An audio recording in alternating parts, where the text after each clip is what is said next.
Hola, buenos días a todos. Bienvenidos un día más a la plataforma de formación continua Diagnóstico por la Imagen. Hoy nos acompaña la doctora Blanca Domènech Chimenos, de Radiología Cardiotográfica del Hospital Clínic de Barcelona, y nos va a hablar de un tema muy interesante que es el posicionamiento de la Fleischner Society acerca del papel de la imagen en la hipertensión pulmonar. Solo recordar que podéis dejar vuestras preguntas en el chat. Y bueno, Blanca, cuando quieras. Muchas gracias, Diego, por la presentación. Buenos días a todos. Gracias a los asistentes y también gracias a la organización por invitarme a dar esta sesión esta mañana. ¿Comparto pantalla? ¿Se ve bien? Sí, perfecto. Perfecto, gracias.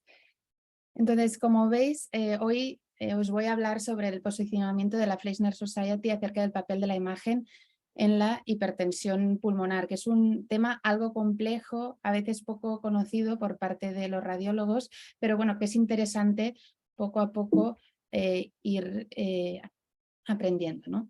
Como recordatorio, la hipertensión pulmonar se define, como sabéis, por una presión en la arteria pulmonar superior de 20 milímetros de mercurio. Y como estábamos comentando ahora en la charla, el diagnóstico empieza siempre por una sospecha clínica y se confirma después por una ecocardiografía. Una vez con la ecocardiografía se confirma que efectivamente el paciente tiene hipertensión pulmonar, pasamos a esta tabla que da un poco de miedo, ¿no? Pero es la clasificación actual de las causas de hipertensión pulmonar, que sabéis que va por grupos y es algo farragosa, pero vamos a intentar hacerla fácil. Como veis, el grupo 2 y el grupo 3 son a veces los más conocidos, ¿no? El grupo 2 son las enfermedades del corazón izquierdo, es decir, toda la cardiopatía izquierda que puede al final desarrollar hipertensión pulmonar. Y el grupo 3 son todas las enfermedades pulmonares tipo EPOC o una neumopatía intersticial que a la larga también pueden dar hipertensión pulmonar. Después tenemos el grupo 4, que es el que nos va a ocupar mayormente hoy, que es el TEP crónico, es decir, el TEP crónico que acaba produciendo también hipertensión pulmonar. Y después tenemos el grupo 1, que como veis el grupo 1 es más un cajón desastre porque tiene desde la idiopática dentro hasta hipertensión pulmonar inducida por drogas o también las que están relacionadas y asociadas a, por ejemplo, infección del VIH o enfermedades de conectivopatías. Vaya. Y después fijaros también que en este grupo, también aquí el 1.6, de forma interesante, también se incluyen la enfermedad venoclusiva y también la hemangiomatosis capilar. Es interesante ver que está en el grupo 1. Y por último, el grupo 5 es causa que no queda clara o multifactorial y también un poco cajón desastre. Entonces, ¿qué trata de hacer la Fleischner Society en este papel de posicionamiento? Pues trata de ver cuál es el papel de la imagen y por ende de los radiólogos, ¿no? Y de los médicos nucleares en la evaluación de la hipertensión pulmonar. Y para ello se cuestiona, se hace estas 5 preguntas, ¿no? Como veis, se pregunta si puede la imagen no invasiva identificar la hipertensión pulmonar. ¿Cuál es el papel de la imagen en la determinación de la causa? Y también cuál es el papel de la imagen para determinar la severidad y complicaciones de la hipertensión pulmonar. Y por otro lado, también se pregunta cómo debería usarse la imagen antes del tratamiento de la hipertensión pulmonar tromboembólica crónica y también qué tipo de estudios de imagen se debería hacer después del tratamiento. En cualquier caso, lo que hace la Fleischner Society en este paper es poner en valor y poner de relieve el papel fundamental que tiene la imagen en el diagnóstico, el tratamiento, el manejo y también el seguimiento de los pacientes con hipertensión pulmonar. Y eso es lo que vamos a tratar de ver hoy, ¿no? Entonces, la primera pregunta, ¿puede la imagen no invasiva identificar la hipertensión pulmonar? Bueno, pues como estábamos comentando también ahora con Noemí, con Diego y con Salva, es cuál es el papel de los radiólogos en un TAC de tórax para tratar de decir si un paciente tiene hipertensión pulmonar o no. Los hallazgos clásicos de TAC, como sabéis, es un diámetro de la arteria pulmonar que, fijaros, en el año 99 se dijo que tenía que ser mayor de 29. Y después otros hallazgos, pues dilatación de cavidades derechas, de las cavidades cardíacas derechas. Fijaros, un engrosamiento muy marcado de la pared libre del ventrículo derecho, o también, por ejemplo, presencia de reflujo de contraste en las venas suprahepáticas. En cualquier caso, es importante decir que esta medida de 29 milímetros queda ya obsoleta, básicamente porque en múltiples estudios se ha visto que hay una baja estandarización de estas medidas y que además hay mucha heterogeneidad de los pacientes con hipertensión pulmonar según su causa, cronicidad y severidad, y que no termina de correlacionar bien con la hipertensión pulmonar un tronco de 29. Entonces, la Fleischner Society nos propone esta tabla que, como veis, presenta otros valores. Fijaros, lo que nos dice de forma muy interesante es que aquellos pacientes que tienen bajo riesgo de tener hipertensión pulmonar, es decir, población general, deberíamos en nuestro informe poner que podría existir una sospecha de hipertensión pulmonar cuando es superior a 34, es decir, que a partir de 35, ¿no?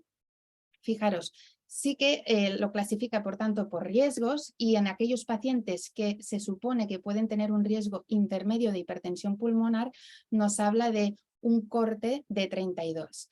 ¿Cuáles son aquellos pacientes? Pues fijaros, los de riesgo intermedio serían los pacientes que tienen conectivopatías, pacientes que tienen, por ejemplo, hipertensión pulmonar, hipertensión portal, o también que han sufrido, por ejemplo, un TEP anteriormente. Y después nos dice aquellos pacientes que tengan alto riesgo, sí que lo valoraremos a partir de 30. Los que tienen alto riesgo de tener hipertensión pulmonar, ¿cuáles son? Pues fijaros, los que tienen cardiopatía izquierda, los pacientes con EPOC o con neumopatías intersticiales, por ejemplo, los pacientes que tienen también enfermedad crónica que requiere de diálisis, o también con cardiopatías congénitas del corazón, ¿no? Entonces, muy interesante, fijaros que en la población general el valor que deberíamos de referenciar en nuestros informes es de 34 milímetros. Fijaros, ahora os pongo un ejemplo. Aquí tenemos dos casos. Fijaros en el primero, un diámetro de la arteria pulmonar de 37. Claramente la arteria pulmonar está más dilatada que la aorta ascendente. Y fijaros, este paciente tenía unas presiones de 47. Ya vemos también muy fácilmente, ¿no? Bueno, ya se intuye la causa de esta hipertensión pulmonar con el mismo TAC de tórax, porque podemos ver que el paciente tiene una neumopatía intersticial. No obstante, fijaros en este segundo caso, donde la arteria pulmonar es de 27 y el calibre es igual que el de la aorta ascendente, y el parénquima en este caso era normal, pero este paciente tiene una hipertensión pulmonar de 58, es decir, superior a este paciente, y fijaros que el tronco de la pulmonar es de 27, o sea, entraría dentro de la normalidad. ¿Por qué pongo estos ejemplos? Pues porque es importante integrar el contexto clínico, que esto también lo comentaba la doctora Cañete, en la interpretación del diámetro de la arteria pulmonar en la práctica clínica. Y por tanto, tenemos que tener claro que aunque hagamos un TAC de tórax a un paciente que se le ha confirmado, por ejemplo, ¿no?, hipertensión pulmonar, a pesar de que tenga un tronco de la arteria normal, un tronco de la arteria pulmonar normal, eso no descarta pues el diagnóstico. Bueno, más allá del TAC de tórax, ¿no?, como sabemos, también se puede hacer resonancia magnética cardíaca, y en la resonancia podemos estudiar bien el corazón derecho y los flujos en la pulmonar. Y esta diapositiva es más que nada para poner en valor la superioridad de la resonancia magnética frente al TAC no sincronizado para discriminar pacientes con hipertensión pulmonar. Eso se han hecho varios estudios, y entonces lo que han tratado en estos estudios ha sido de ver cuáles son los parámetros de reso que nos podrían ayudar a discriminar un paciente que tiene hipertensión pulmonar de los que no la tienen, ¿no? Y se ha visto que los parámetros más importantes serían el ángulo del septo interventricular, es decir, este ángulo, la fracción de eyección del ventrículo derecho, que se puede calcular en las secuencias de Fine, el índice de masa ventricular, y también la pulsatilidad de la arteria pulmonar, es decir, el cambio relativo del área durante el ciclo cardíaco, que efectivamente después el área y los flujos se puede calcular bien en secuencias 2D, pero si se dispone de ellas, pues las secuencias de 4D Flow, hoy en día, si se dispone de ellas, pues la verdad es que aportan información mucho más precisa de los flujos y del área. Entonces, en este estudio, fijaros, tratan, bueno, en este paper hacen varios modelos para tratar de ver cuáles son los 3 parámetros que mejor discriminan pacientes de hipertensión pulmonar de los que no, y en el modelo que consiguen mejores resultados es en este. Por tanto, los parámetros más interesantes a revisar en la reso cardíaca serían el ángulo del tabique interventricular, el índice de masa ventricular y también el flujo en la arteria pulmonar. Seguimos avanzando. La segunda pregunta, ¿cuál es el papel de la imagen en la determinación de la causa de la hipertensión pulmonar? Aquí haremos una revisión, pues, de las diferentes técnicas de imagen de las que se dispone, ¿no? En primer lugar, pues evidentemente hay que tener en cuenta la gammagrafía de ventilación-perfusión y el SPECT. Sabemos que en pacientes, en realidad lo que dicen en los papers y en las guías es que en aquellos pacientes que se confirma que tienen hipertensión pulmonar, se les debería de hacer una gammografía, ventilación, perfusión para descartar hipertensión pulmonar tromboembólica crónica, ¿de acuerdo? De hecho, este es un paper, de Tunariu, fijaros, publicado en el 2007, este es un paper que hoy en día aún tiene bastante relevancia porque se demostró que en aquellos pacientes que tienen hipertensión pulmonar, que tienen una placa, una radiografía de tórax normal y una gammografía, ventilación-perfusión normal, se puede excluir la hipertensión pulmonar tromboembólica crónica con unos valores de sensibilidad y especificidad altísimos. Y por eso hoy en día en la práctica clínica habitual, para descartar la enfermedad tromboembólica crónica, la primera prueba que se suele hacer es una gammografía. No obstante, el SPECT se ha demostrado que es más sensible para el diagnóstico del TEP porque tiene mayor capacidad para detectar defectos de perfusión más pequeños y más distales. Entonces, en la bibliografía se demuestra que el SPECT es más sensible que la gammografía para el diagnóstico de hipertensión pulmonar tromboembólica crónica, pero fijaros que en el SPECT podemos ver defectos de perfusión similares a los de la tromboembólica crónica, similares a la veno-oclusiva y a la hemangiomatosis capilar, hasta en un 7,1 de los pacientes. Por tanto, no nos va a permitir siempre dar diagnósticos fidedignos de tromboembólica crónica, y eso es importante tenerlo en cuenta. Si seguimos avanzando, después tenemos el TAC de energía única, ¿no? Tenemos el TAC basal y el angioTAC. El TAC basal nos va a ser útil para valorar el parénquima pulmonar y, por ejemplo, en un TAC basal pues podemos diagnosticar una neumopatía intersticial o un EPOC, y eso nos clasificaría al paciente en grupo 3, las causas de hipertensión pulmonar de grupo 3. O, por ejemplo, podemos diagnosticar una sarcoidosis o una histiocytosis de Langerhans en el TAC torácico, y eso sería un grupo 5. Y si no, también se puede diagnosticar, como vemos en estas imágenes, una enfermedad veno-oclusiva o una hemangiomatosis capilar pulmonar, y eso, como hemos comentado al principio, sería grupo 1. Fijaros que en la veno-oclusiva y en la hemangiomatosis lo que se suelen ver son engrosamientos septales, se ven también opacidades centroorbillares en vidrio deslustrado y también siempre adenopatías mediastínicas. Entonces, si seguimos en el angioTAC pulmonar, aparte del parénquima pulmonar, podemos valorar también las estructuras vasculares, y eso es fundamental para el diagnóstico de la hipertensión pulmonar tromboembólica crónica, que, como he dicho al principio, es el grupo 4. También efectivamente podríamos diagnosticar una mediastinitis fibrosante, eso clasificaría al paciente en el grupo 5. Podríamos valorar shunts intra o extracardíacos, grupo 1, o también, muy importante, podemos decir que es un TAC normal. Y entonces, si efectivamente no vemos ninguna alteración en el parénquima ni tampoco en la vasculatura pulmonar, pues podemos a lo mejor clasificarlo en grupo 1 y pensar en otras causas o incluso en una idiopática. Fijaros aquí un caso de una tromboembólica crónica, fijaros la simetría de los vasos derechos respecto a los izquierdos y en en estos vasos derechos, fijaros estas bandas intraluminales muy marcadas o en el lado izquierdo prácticamente oclusión de los vasos. Y también un signo muy importante, fijarnos en esta hipertrofia de arterias bronquiales. Si seguimos avanzando, pues, bueno, entonces antes de seguir avanzando hay que recordar que el TAC, aunque aparentemente hoy en día pues, nos puede parecer, digamos, muy completo, ¿no? Por lo que acabo de exponer, el TAC no está reconocido hoy en día aún por las guías como, digamos, el gol estándar para distinguir entre la enfermedad tromboembólica crónica es decir, de la hipertensión pulmonar tromboembólica crónica, de la no tromboembólica crónica, aunque sí se valora su importante rol. Y esto es por la herencia de este paper que os he comentado al principio, a la diapositiva anterior de Tunariu, en el que digamos, demostró con valores de sensibilidad y especificidad altísimos que haciendo la gammagrafía se descarta de forma muy fiable una tromboembólica crónica.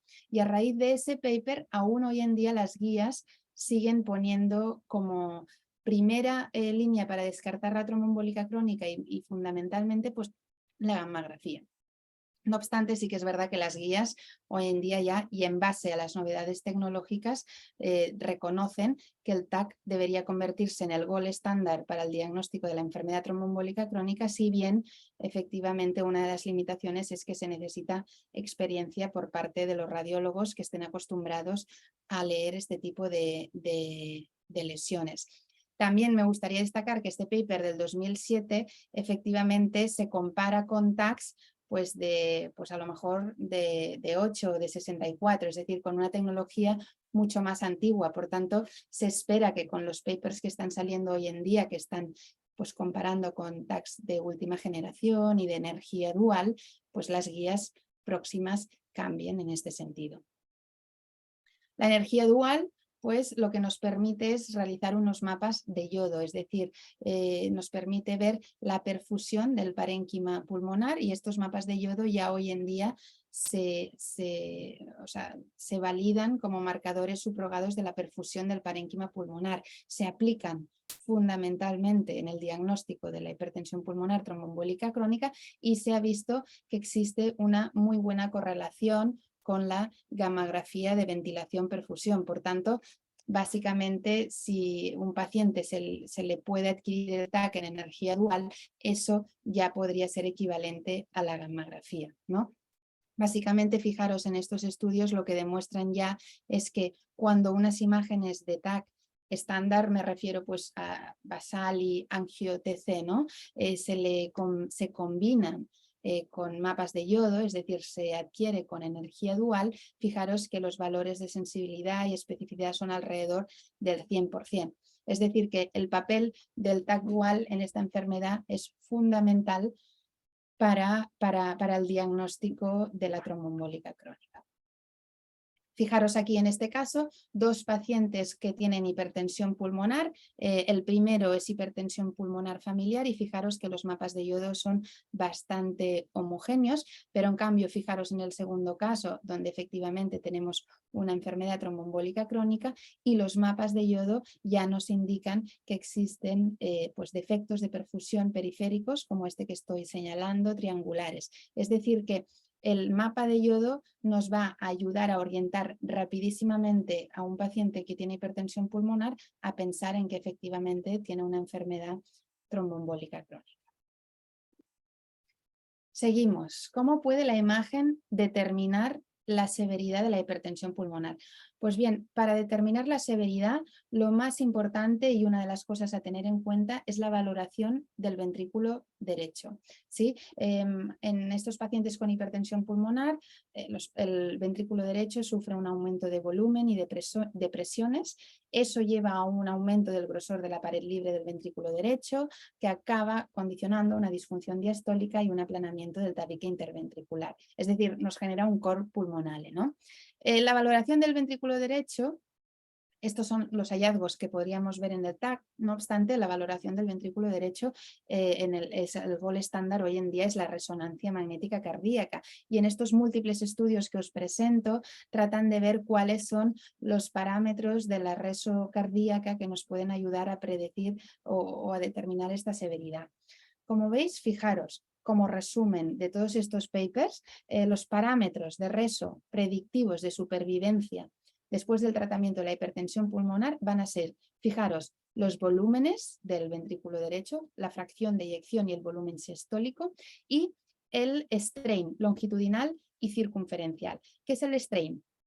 Pues el strain es la deformación miocárdica que sufre, fijaros, la pared, por ejemplo, en este caso esto es ventrículo izquierdo, pero también aquí, fijaros, ventrículo derecho, la deformación del miocardio durante el ciclo cardíaco. Y se ha visto que el strain está afectado según el sufrimiento que pueda tener el ventrículo derecho. Y esto es muy importante, por tanto, para predecir supervivencia.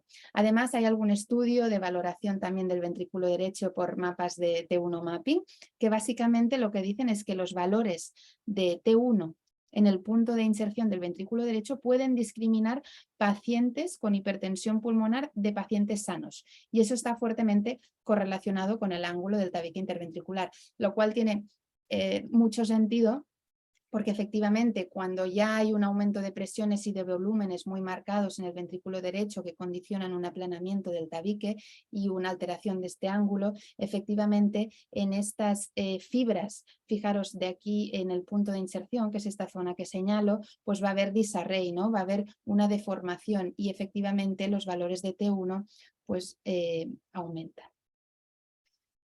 Aparte del ventrículo derecho, para determinar la severidad de la hipertensión pulmonar, también es muy importante valorar la enfermedad vascular distal. Y eso con técnicas de geometría fractal, a pesar de que en la práctica clínica no las usemos, también se ha visto que aquellos pacientes pues, que tienen mucha afectación distal, es decir, de los vasos más pequeños y subsegmentarios, van a tener peor pronóstico y en realidad correlaciona con mayor severidad de la enfermedad. Por tanto, es importante, esto se llama vessel pruning, que es como la poda del árbol y viene a determinar pues, o a significar la pérdida de los vasos más distales. Y como digo, esto correlaciona con severidad y mal pronóstico. También interesante este estudio, ¿no? Para determinar pues, cuáles podrían ser las complicaciones de una dilatación severa de la arteria pulmonar. Fijaros, una que a lo mejor se nos olvidaría, pero muy obvia es efectivamente la arteria pulmonar se está dilatando y puede condicionar una compresión de estructuras vecinas. Fijaros aquí, la estructura vecina que más nos tiene que preocupar siempre va a ser el tronco común de la arteria coronaria izquierda. Y fijaros que conforme se dilata la arteria pulmonar puede condicionar una alteración del ángulo de salida del tronco común y una estenosis importante. En este estudio incluyeron 765 pacientes con hipertensión pulmonar. De esos se vio que 121 de ellos, un 16%, tenían angina y fijaros que un 29% de estos, es decir, 35 pacientes, se vio una estenosis significativa, que al final, por cateterismo, se vio que un 6% del total de pacientes tenía una lesión significativa. Fijaros en una imagen de un cateterismo, fijaros cómo está muy ocluida el tronco común de la arteria coronaria izquierda debido a la presión que ejerce esta dilatación de la arteria pulmonar. Se dice pues para tener en cuenta, si veis un caso de estos y también para fijaros o mirar con más cariño la coronaria, pues que en pacientes donde el diámetro de la arteria pulmonar es más de 40, superior a 40, podría ser un buen predictor para pensar en que hay una lesión de la coronaria izquierda que condiciona una estenosis de más del 50%. Efectivamente, esto yo creo que lo vemos poco en la práctica diaria, pero es interesante, pues a lo mejor si vemos un paciente con dilatación de la arteria pulmonar, fijarse en la coronaria, ¿no? Posibles tratamientos, pues stent, bypass, Se habla también de tratamiento médico para disminuir la hipertensión pulmonar y así tratar de disminuir el diámetro de la arteria pulmonar, incluso en casos muy extremos trasplante. Ya pasamos a las últimas dos preguntas, ¿no? ¿Cómo debería usarse la imagen antes del tratamiento de la hipertensión pulmonar tromboembólica crónica? Esto también lo hemos comentado al principio. Pues bien, una vez la imagen nos ha ayudado a identificar al paciente que tiene hipertensión pulmonar y a través de la gammagrafía, del TAC dual si se dispone de él, se ha confirmado un diagnóstico de tromboembólica crónica. Hay que ver cuál va a ser el manejo. El manejo de estos pacientes, si es un paciente operable, va a ser una endarterectomía pulmonar, ¿de acuerdo? Pero en aquellos pacientes que no son operables, pues el tratamiento de elección, aparte de la terapia médica, hay que valorar la posibilidad de hacer una angioplastia. Y aquí también tiene papel el TAC, el angioTAC, porque el angioTAC nos va a permitir hacer unos mapas de planificación quirúrgica para poder definir la distribución anatómica de las lesiones del TEP crónico y así ver si es más para cirugía o para angioplastia. ¿Cuáles son los criterios de inoperabilidad? Pues lesiones muy distales. Efectivamente, si tenemos TEP crónico en arterias pulmonares principales o lobares, son pacientes que podrían ir a cirugía. Pero en aquellos pacientes donde hay lesiones muy distales, casi a nivel de subsegmentarias, pues eso es un criterio de inoperabilidad y a lo mejor se puede plantear una angioplastia. También, pues criterios de inoperabilidad, fijaros, desproporción entre las resistencias vasculares periféricas y las lesiones accesibles, valores de resistencias muy altos o efectivamente, como siempre, comorbilidades. Otras técnicas también interesantes que nos pueden ayudar a decidir si un paciente es quirúrgico o no, pues va a ser la angiografía, el CONBIM CT y, bueno, si se tiene, que nosotros no lo realizamos en estos pacientes, pero un TAC sincronizado, pues efectivamente aún nos puede ayudar más. Fijaros, en aquellos pacientes que hayamos decidido que son quirúrgicos, es decir, que se puede realizar una endarterectomía pulmonar, ya lo he comentado antes, pero fijaros, son aquellos pacientes que van a tener lesiones muy proximales a nivel de arterias pulmonares principales, lobares o segmentarias, pero ya cuando las lesiones son extremadamente distales ya no tiene sentido ir a quirófano. También es muy importante destacar que, y eso se ha también comprobado en varios papers y en varios estudios, en que no hay siempre una clara correlación entre el grado de obstrucción de las arterias pulmonares con la severidad hemodinámica que tiene ese paciente. Es decir, que hay pacientes, como todo, ¿no? Pero hay pacientes con una carga trombótica altísima, a lo mejor tienen mejor hemodinámica que otros pacientes que tienen menos. Entonces es muy importante individualizar en cada caso, mirarse en comité multidisciplinar cada caso, porque al final eso depende del remodelado que cada paciente ha hecho y también de la afectación de arterias pulmonares periféricas. Como ya he dicho en diapositivas anteriores, muy importante, si el paciente tiene enfermedad vascular pulmonar distal, aparte de que eso sería un criterio de inoperabilidad, estos pacientes siempre van a tener mayor severidad y peor pronóstico. Fijaros, en aquellos pacientes pues, que se ha decidido hacer angioplastia. Según el tipo de lesiones que tengan, también se puede valorar la probabilidad de éxito de estos procedimientos. Fijaros, cuando las lesiones son tipo anillo, como esta de aquí, o tipo bandas, estos son los que van a obtener mejores resultados. Es decir, que cuando los radiólogos vasculares hagan angioplastia en estas lesiones, en general va a ser exitoso el procedimiento. Pero fijaros, por ejemplo, cuando hay lesiones completamente oclusivas, pues aquí es cuando prácticamente los resultados son malos. Y después, muy importante destacar, en estos vasos, aquí en la letra E, fijaros, estos vasos que son extremadamente tortuosos, a pesar de que uno diría, bueno, con angioplastia pueden mejorar, es un poco, digamos, controvertido, porque estos pacientes son los que normalmente van a sufrir más complicaciones. Al final son vasos muy tortuosos, muy friables y a la mínima que les hacen angioplastia suelen sangrar y dar complicaciones. También, otra vez más, aquí fijaros que en aquellos pacientes que cuando se les hace pues, una angiografía, fijaros, tienen este déficit de perfusión subpleural, ¿no? Es lo que decíamos antes del vessel planning. Esto también es un predictor, como he dicho, de mal pronóstico, de severidad, pero también es un predictor de que la angioplastia no sea exitosa.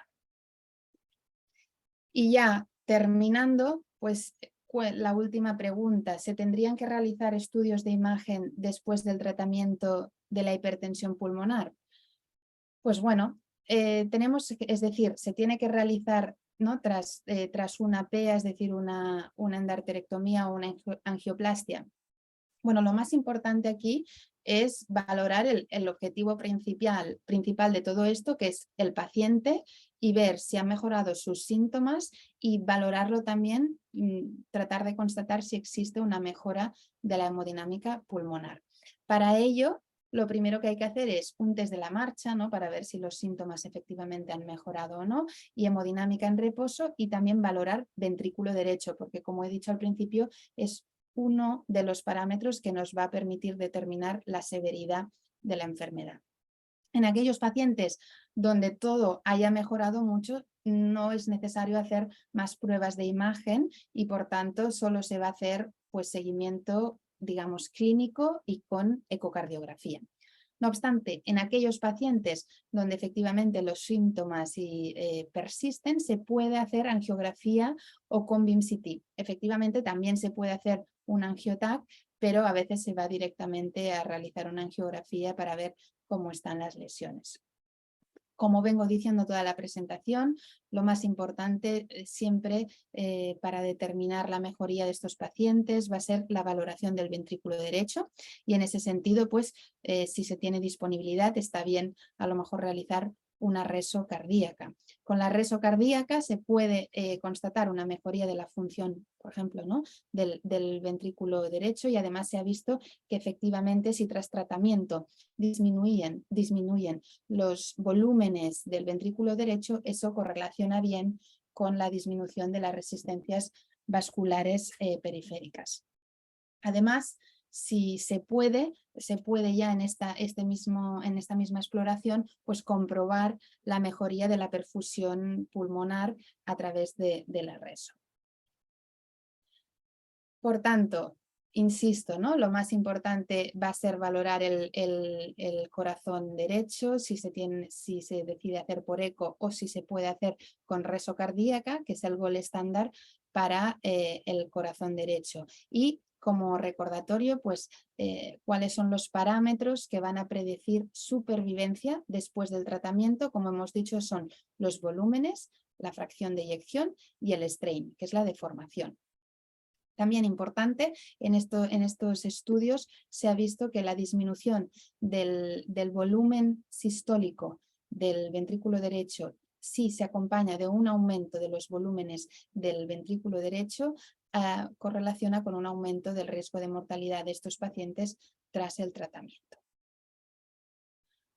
Como resumen, y ya terminando, ¿no? Esta es una tabla que nos pone la Fleischner Society para aclarar conceptos y ver cuál es el papel en esta enfermedad de cada una de las técnicas de imagen. Como resumen un poco de la sesión, pues decir que hoy en día y ya para la Fleischner Society, la técnica de imagen que tiene más importancia y que tiene un papel más fundamental en la valoración de la etiología de la hipertensión pulmonar es el TAC dual.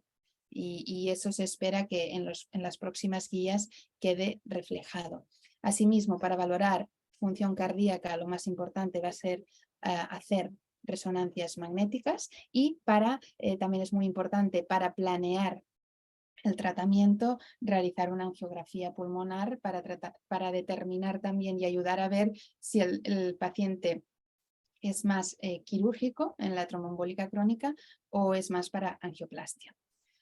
Por tanto, ya última diapositiva, resumen, la hipertensión pulmonar se define por un aumento de las presiones de más de 20 milímetros de mercurio y por sí solo el diámetro de la arteria pulmonar es insuficiente como criterio de hipertensión pulmonar, a pesar de que recordar el valor de 34 milímetros en la población general es lo que deberíamos a lo mejor reflejar en nuestros informes de TAC de tórax.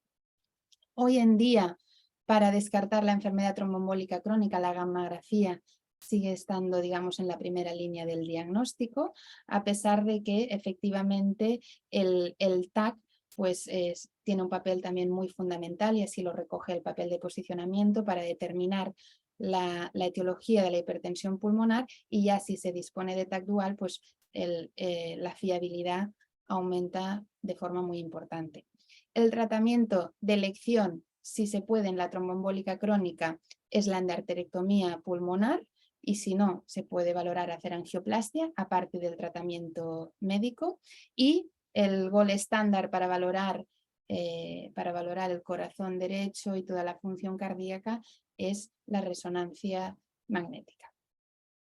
Nada más, bueno, solo recordar también que uno de los parámetros más importantes va a ser la fracción de eyección del ventrículo derecho porque correlaciona y es un factor independiente de pronóstico y de severidad. Nada más, muchas gracias a todos por la atención y espero que haya resultado útil. Muchas gracias, Blanca. Excelente presentación.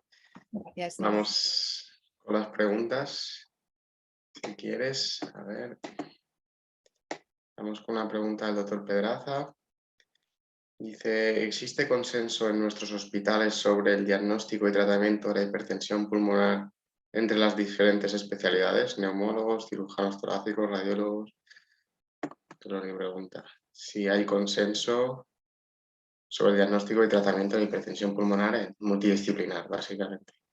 A ver, sobre todo en la tromboembólica crónica, ¿no? Y en nuestra experiencia sí que hay consenso, ¿no? Porque al final se les pide a todos los pacientes una gammagrafía, como dicen las guías, y después se les realiza angiotac, que si podemos es dual, y en principio también a todos estos pacientes con sospecha de tromboembólica crónica, si se confirma con el TAC, se les realiza una angiografía vascular. Entonces, al menos en nuestra experiencia sí que hay consenso porque el comité multidisciplinar trata de hacer siempre todas las pruebas de imagen para el diagnóstico, a pesar de que antes ya se haya hecho una ecocardiografía, ¿no? para efectivamente confirmar el diagnóstico de hipertensión. Ok, muchas gracias. Tenemos otra pregunta. Dice, ¿en tu experiencia sería útil que los informes radiológicos en hipertensión pulmonar tuvieran un modelo de informe estructurado con datos cuantitativos? Bueno, efectivamente en la tromboembólica crónica lo más estructurado que se pueda siempre va a ser más valioso, ¿no? Para luego tomar decisiones. No obstante, efectivamente es complicado por las variantes anatómicas y porque a veces pues lo que un día nos parece una banda, el otro día no, ¿no? Pero bueno, efectivamente si se puede hacer un informe estructurado, pues va a ser útil sin ninguna duda y va a mejorar también, yo creo, el consenso entre radiólogos, puede ayudar a ello. Perfecto. Otra pregunta de Salvador Pedraza. Dice, además de la Fleischner, ¿se han establecido otras guidelines internacionales apoyadas en medicina basada en la evidencia para hipertensión pulmonar? Bueno, existen las guías, digamos, la Fleischner Society lo que ha hecho es un papel de posicionamiento de lo que ellos creen que es el papel de la imagen en esta enfermedad. No obstante, os digo, las próximas guías que salgan de manejo de la Sociedad pues, Europea de Neumología o de Cardiología, esperemos que recojan, ¿no? en su paper pues todas estas recomendaciones que ha hecho la Fleischner Society basadas en la evidencia, ¿no? Y esperamos que el papel del TAC dual se ponga, bueno, pues ya coja un papel más importante y efectivamente se demuestre que con un TAC dual a lo mejor podría no ser necesario hacer una gammagrafía. Muchas gracias, Blanca. Aquí tenemos otra pregunta de Salva. Dice, ¿existen registros nacionales e internacionales sobre el diagnóstico y tratamiento de la hipertensión pulmonar? Bueno, yo siempre hablo de la tromboembólica crónica, ¿no? Que es lo que básicamente he tratado de explicar hoy. Efectivamente hay registros, pero es una enfermedad poco prevalente, con lo cual normalmente suelen ser registros de pocos pacientes. Nosotros, en nuestro caso, tenemos un volumen bastante importante a través de una CESUR y a través de eso nos llegan pacientes de toda España, ¿no? Y entonces así es como se consigue que en el hospital pues haya realmente un volumen más importante. Si no, es una enfermedad poco prevalente que en el día a día, bueno, hay que estar atento efectivamente, pero lo vemos poco. Hay registros, pero como digo, son Ns pequeñas y faltarían pues a lo mejor hacer estudios más multicéntricos para ampliar la evidencia. Perfecto. Otra pregunta de Salva. Dice, ¿en tu experiencia existe el mismo grado de variabilidad interobservador en la valoración con TAC basal, con angio-TAC o TAC de energía dual para la valoración de hipertensión pulmonar?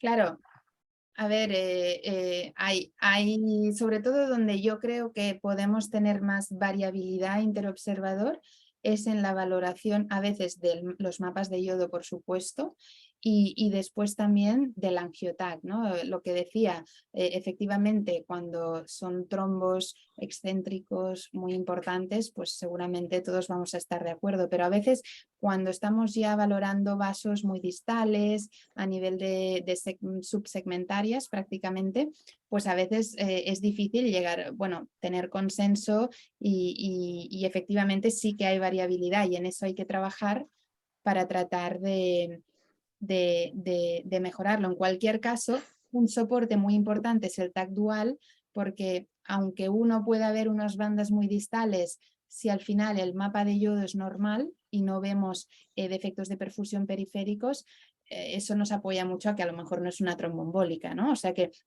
al final el dual lo que hace es ayudar a mejorar el diagnóstico y a reducir esta variabilidad que indudablemente existe entre los diferentes pues, lectores de un mismo tag.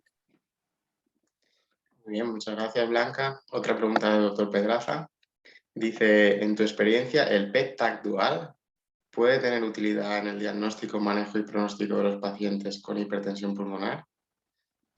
Bueno, no tengo experiencia en PET-TAC dual, no lo tenemos en el hospital, ¿no? Lo que sí, efectivamente, el PET-TAC puede tener un papel en el TEP crónico y eso se recoge en algún estudio que se ha hecho aquí en el hospital y el PET-TAC puede ayudarnos a veces a valorar el tipo de trombo en un TEP crónico y también tiene pues factor, nos puede ayudar a determinar un poco el pronóstico de esos pacientes, ¿no?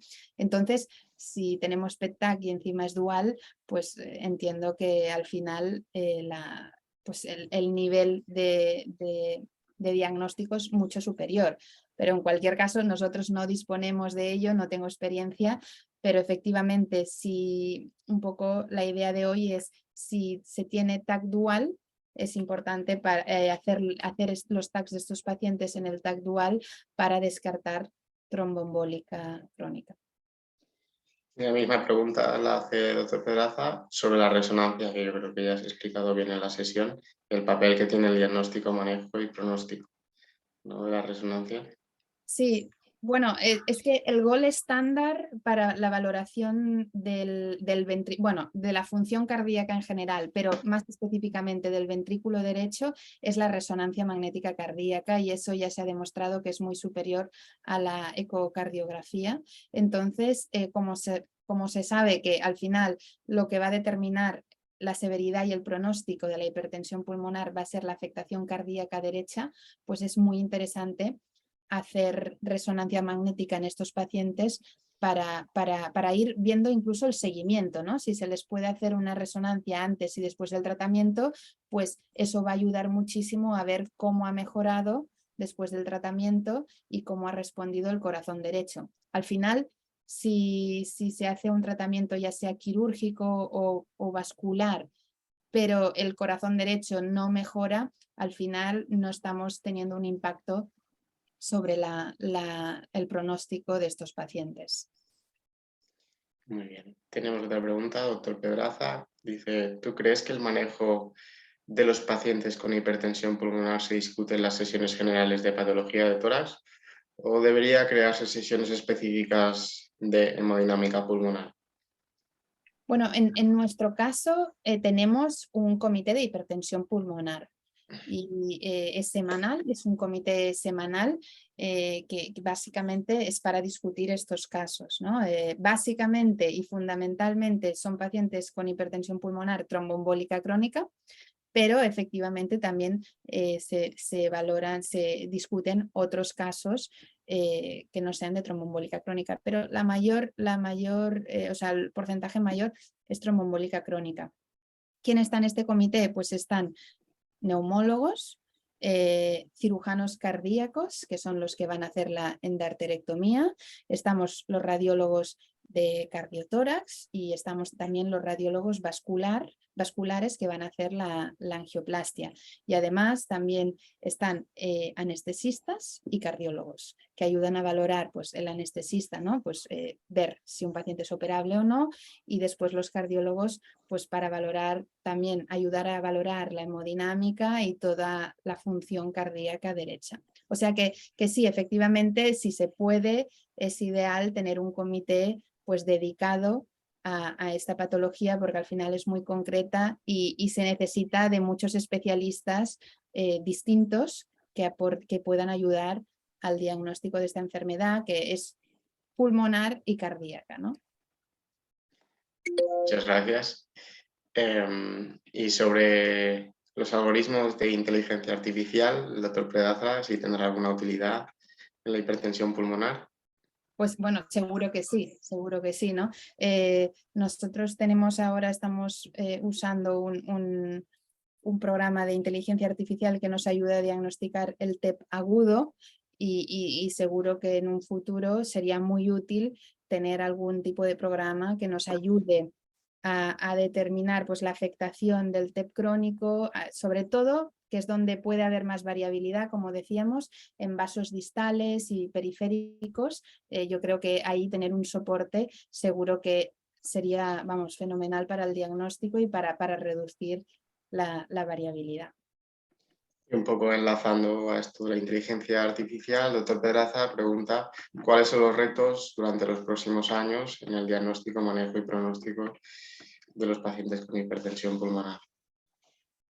Bueno, pues yo creo que el camino nos lo está marcando la Fleischner Society, ¿no? El camino va a ser tratar de estudiar a todos estos pacientes con TAC dual, tratar y de esa forma, si tenemos algunos algoritmos de inteligencia artificial, ayudarnos a efectivamente diagnosticar mejor todas las lesiones periféricas y de esa forma determinar mejor el pronóstico de los pacientes. Como he dicho, todos aquellos pacientes que tienen mucha afectación periférica son los que tienen peor pronóstico y más severidad, pero muchas veces también como podéis, o sea, la afectación muy periférica a veces se nos puede escapar porque no se ha opacificado bien, porque nos parece, bueno, se nos puede pasar por alto, ¿no? A los radiólogos. Entonces, efectivamente, algoritmos de inteligencia artificial en este sentido, pues serían muy útiles para ya determinar un poco el pronóstico de cada paciente y darle un manejo más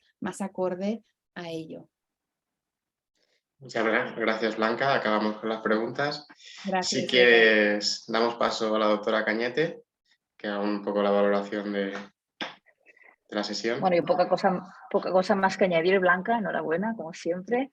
Gracias. Y nada, tampoco quiero extenderme mucho porque vamos en hora y luego interviene el doctor Pedraza, pero solamente una cosita. Vosotros que hacéis energía dual ya, ¿habéis visto un cambio en la tendencia con respecto a las pruebas de medicina nuclear? ¿Hacéis más para hacer el diagnóstico del tromboembolismo crónico o todavía, como no han cambiado las guías, todavía va un poco despacio?